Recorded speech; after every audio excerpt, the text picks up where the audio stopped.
Hello, good morning to everyone. Welcome back to another video. Today I will discuss chapter number 8, class 11th biology, the cell. As you studied in class 9th, the definition of the cell, the fundamental, structural, functional and hereditary unit of life is called cell. Today I will cover in this video what is a cell theory, and rest will be covered in the next classes. Let's study about what is a cell.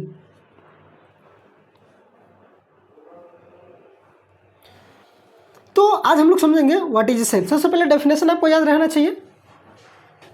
Definition क्या है? The fundamental, structural, functional and heredity unit of life is called cell. चलिए आगे चलते हैं क्या बोलता है class 11th में. ठीक है,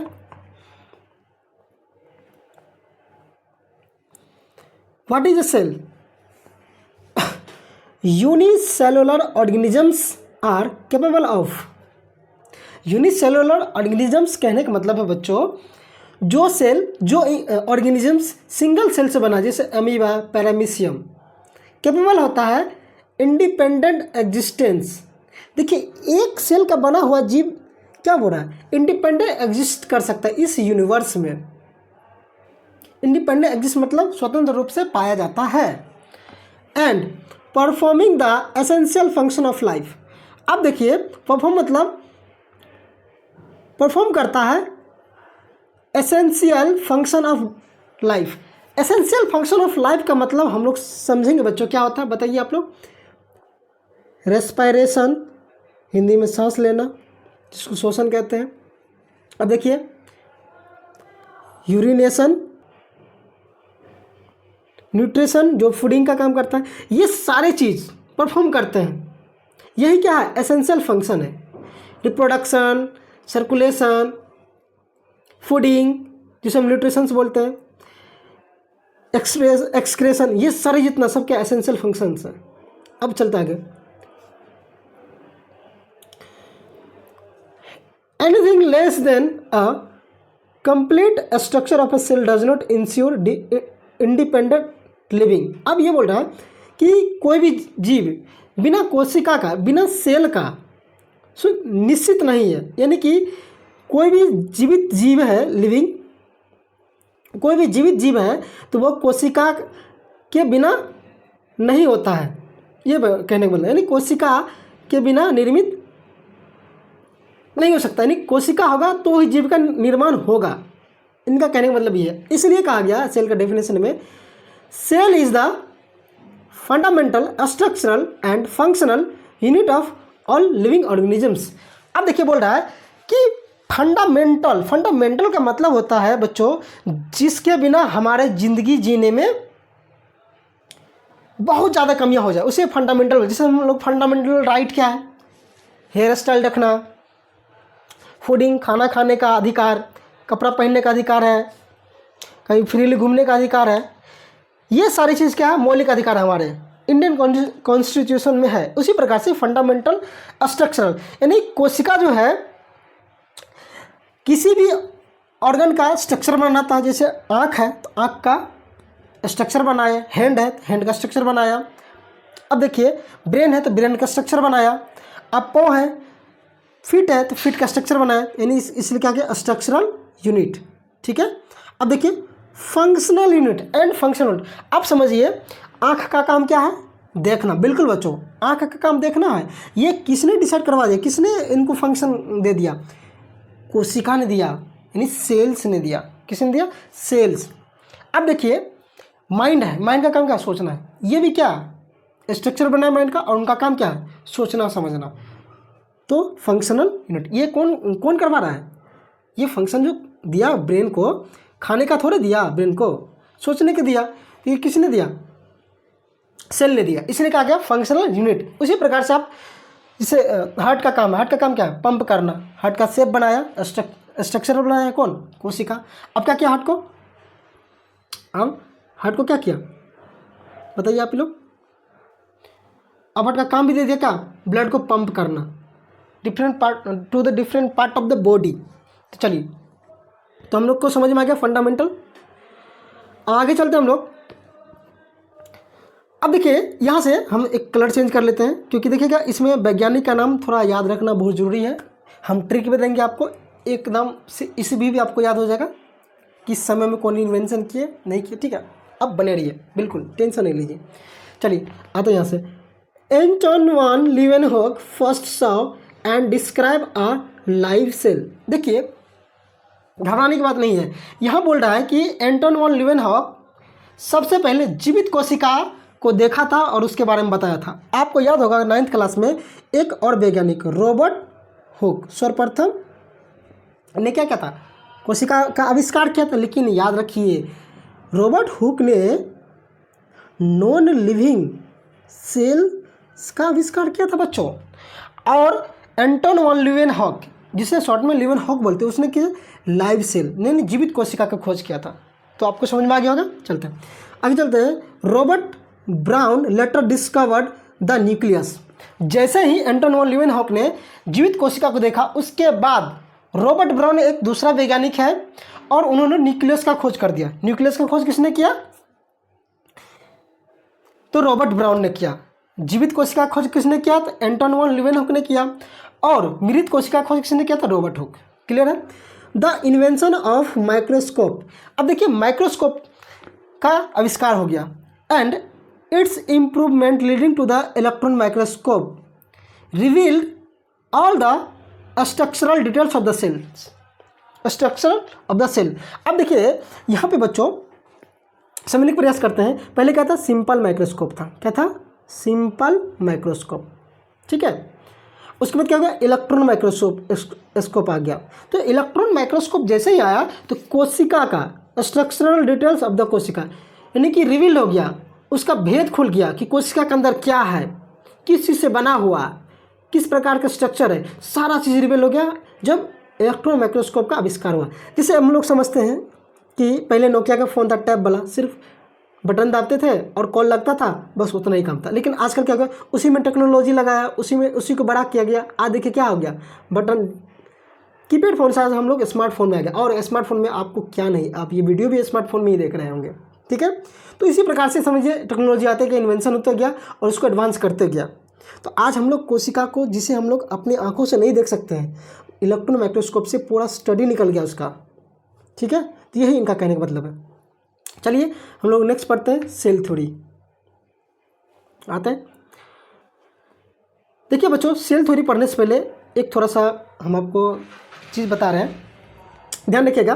देखिए सेल थ्योरी में जो हम लोग 3 वैज्ञानिक का नाम पढ़ेंगे, पहले याद रख लीजिए। शॉर्ट में है, देखिए यहाँ पे मैथियस सिल्डन है, जिसको शॉर्ट में सिल्डन बोलेंगे। उसके बाद स्वान आएगा, रुडोल्फ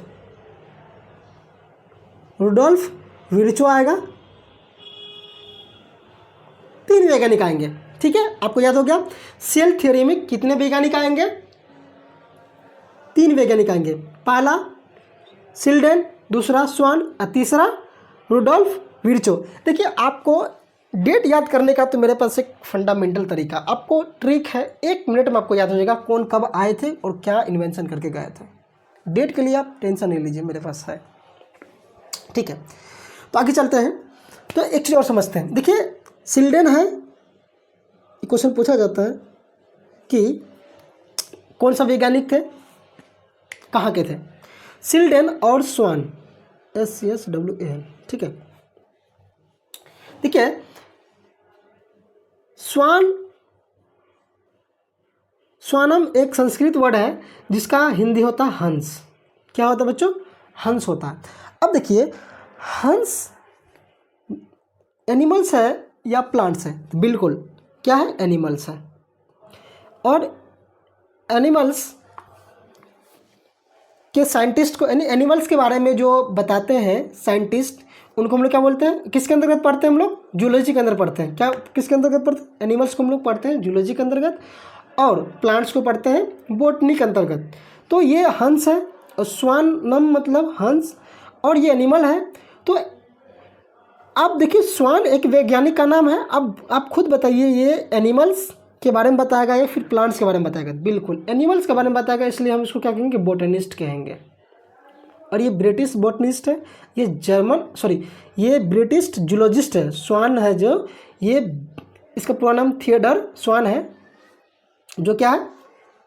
ब्रिटिश जूलॉजिस्ट है, और सिल्डन क्या है? बोटनिस्ट है। बस यही समझाने का मेरा पर्पस था। आगे चलते हैं फिर से। इन 1838 मैथियस सिल्डन अ जर्मन बोटनिस्ट, देखिए आगे समझ में, स्वान समझ में आ रहा है, एनिमल वाले तो बोटनिस्ट, और ये जस्ट उल्टा सिल्डन तो जूलॉजिस्ट, जस्ट इस सिल्डन उसका अपोजिट हो गया क्या? बोटनिस्ट हो गया। और कहाँ के? जर्मन के हैं। आगे चलते हैं। Examined a large number of plants and observe that all plants are composed of different kinds of cells. देखिए ये बोल रहा है कि सिल्डन ने एग्जामाइन किया बहुत सारे प्लांट सेल को, और उन्होंने समझा, ऑब्जर्व किया, all plants are composed of different kinds of cells, यानी कि जितने भी प्लांट्स हैं वो सभी कई सारे सेल्स से मिलकर बना होता है। ये क्लियर करना सिल्डन का। Which forms the tissues of the plant, जो कि सेल है, और क्या ये क्या क्या ग्रुप करके प्लांट टिश्यू का निर्माण किया। At about the same time, at about the same time क्यों बोला? क्योंकि देखिए 1838 जस्ट एक साल बाद 1839, देखिए ये रिसर्च है, रिसर्च करने में कई सारे वर्षों भी लग जाते हैं, तो एट द से यहाँ पे एक साल का फ़र्क कुछ नहीं माना जाता। मान लीजिए 1 करोड़ है, वहाँ पे 1 रुपया का 1 लाख का वैल्यू क्या हो, 1 करोड़ है, उसमें एक रुपया का क्या वैल्यू, उसी प्रकार से यहाँ पर है। ठीक है, तो at the same time Theodore स्वान, तो याद आ ही गया स्वान के बारे में हम क्या, तो ठीक है याद आ ही गया तो बहुत बेस्ट है, हम ज़्यादा इसमें नहीं समझाएंगे आपको। स्वान जस्ट एक साल बाद देखिए 1839 अ ब्रिटिश जूलॉजिस्ट, याद रखिएगा, studied different types of animal cells and reported that cells had a thin outer layer which is today known as the plasma membrane. देखिए एक साल बाद कौन आया? स्वान आया, और ये ब्रिटिश जूलॉजिस्ट हैं, और इन्होंने डिफरेंट टाइप के एनिमल सेल्स को स्टडी किया, और वो बताया, रिपोर्टेड किया कि सेल के आउटर लेयर में ये सेल है, ठीक है, न्यूक्लियस और भी सारे कंपोनेंट सेल से, ये जो आउटर लेयर है बच्चों, इसको क्या किया? Plasma membrane. आजकल इसे क्या कहते हैं? प्लाज्मा मेम्ब्रेन कहते हैं, और प्लाज्मा मेम्ब्रेन का दूसरा नाम सेल मेम्ब्रेन भी है। तो किन ब्रिटिश जूलॉजिस्ट जो थे स्वान, उन्होंने बता दिया अपना। He also concluded based on his studies on plants tissues. देखिए ये एनिमल्स के बारे में भी स्टडी किया और प्लांट्स के बारे में भी स्टडी किया, कौन? स्वान। जबकि सिल्डन किसके बारे में? उन्होंने बोटनी के बारे में स्टडी किया था, प्लांट के बारे में स्टडी किया था। That the presence of cell wall is a unique character of the plant cells. अब ये क्या बोल रहा है कि ये सेल वॉल जो है ये यूनिक कैरेक्टर है किसका? प्लांट सेल का। क्यों बोला यूनिक कैरेक्टर? देखिए ये प्लाज्मा मेम्ब्रेन जो कि सेल मेम्ब्रेन है ये फ्लेक्सिबल होता है, और इसी फ्लेक्सिबिलिटी के कारण हम एनिमल्स क्या करते हैं? लोकोमेट करते हैं, एक जगह से दूसरी जगह जा पाते हैं, जबकि प्लांट नहीं जा पाते। इसका सबसे बड़ा रीजन क्या है? सेल वाला। सेल वाल का तो पूरा रिजिड होता है, इसमें नो फ्लेक्सिबिलिटी होता है, इसलिए प्लांट लोकोमेट नहीं कर पाते, एक जगह से दूसरी जगह नहीं जा पाते हैं। इसलिए क्या कहा गया है कि cell wall is the unique character of the plant cell. समझ में आ गया होगा? आगे चलते हैं। On the basis of this Schwann proposed the hypothesis. इस स्टडी के बेसिस पे स्वान क्या करता है? एक हाइपोथेसिस प्रपोज करता है, एक थ्योरी प्रपोज करता है कि the bodies of animals and plants are composed of cells and product of cells. देखिए हमने क्या बोला? सिल्डन सिर्फ प्लांट के बारे में स्टडी किया था, लेकिन स्वान प्लांट के बारे में भी स्टडी किया, एनिमल के बारे में भी स्टडी किया और प्लांट के बारे में भी स्टडी किया। और ये क्या कहता है? इसका सबसे बड़ा चीज़ जो है देखिए ये है, यहाँ से कंपोज्ड ऑफ सेल्स, सेल से बना है, and product of cells. Product of cells का कहने का मतलब बच्चों क्या समझते हैं? प्रोडक्ट सेल्स का कहने का मतलब है लिपिड, ठीक है, प्रोटीन एंड कार्बोहाइड्रेट etc। ठीक है बच्चों, आगे हम लोग चलते हैं और पढ़ते हैं। ठीक है, यहाँ पे प्रपोज कर दिया क्या, composed of cells and product of cells, याद रखिएगा ये मेन चीज़ है। अब आगे चलते हैं। Schleiden and Schwann together formulated the cell theory. अब देखिए, आप कहेगा कि सेल थ्योरी क्या है, तो आप कहिएगा Schleiden and Schwann formulated a theory that is known as cell theory. तो आगे चलते हैं one by one. This theory however did not explain as to how new cells were formed। देखिए, ये जो सेल थ्योरी था सिल्डेन एंड स्वान का, उन्होंने ये नहीं बता पाया कि नया सेल का निर्माण कैसे होता है। अब नया एंट्री होता है एक रुडोल्फ विर्चो का। Rudolf Virchow in 1835 first explained that cells divided and new cells are formed from pre existing cells that is known as omnis cellula e cellula in Greek word. तो देखिए बच्चों, हम आपको एक ट्रिक बोले तो बताएंगे डेट को याद करने के लिए। ठीक है, तो सबसे पहले जो सेल थ्योरी देने आया था, तो क्या नाम था उस वैज्ञानिक का, सिल्डेन। सिल्डेन कब दिया था, 1838 में, जस्ट एक साल बाद। स्वान दिया था 1839। ये सिल्डेन का और ये स्वान का। अब बच गया किसका, रुडोल्फ विर्चो का। तो देखिए, आप अभी क्लास 11th में हैं, तो बोलिए बच्चों आपका साल कितना ईयर का, आप कितने ईयर के हैं बिल्कुल राइट सॉरी, आप हैं 16 साल, 16 साल 5 महीना। कोई कहेंगे सर 16 साल 3 महीना, 16 साल 7 महीना। आप इन सब चीज़ को छोड़ दीजिए, महीना को, सिर्फ इसको फोकस कीजिए। आप इतना साल व्यतीत कर चुके हैं, यानी कि 16 साल कंप्लीट है। अब करना क्या है, ये जो स्वान का थियरी देने का जो ईस्वी था, उसमें हम लोग क्या करेंगे, आपका एज जोड़ देंगे। थोड़ा कलर चेंज कर ले, बिल्कुल सर राइट।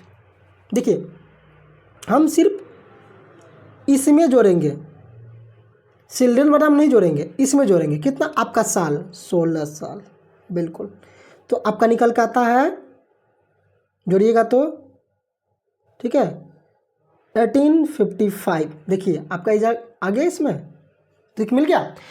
तो चलिए, इसी प्रकार से हम लोग डेट याद करने का तरीका आ गया। रुडोल्फ विर्चो कब आया था, हम लोग क्या करेंगे, पहले सिल्डेन आया था, उसके बाद स्वान आया था, और स्वान में हम लोग अपना एज ऐड कर देंगे, तो हमारा क्या आ जाएगा, रुडोल्फ विर्चो का सेल थ्योरी का मॉडल आ जाएगा, यानी कि ईस्वी आ जाएगा उसका, कब दिया था।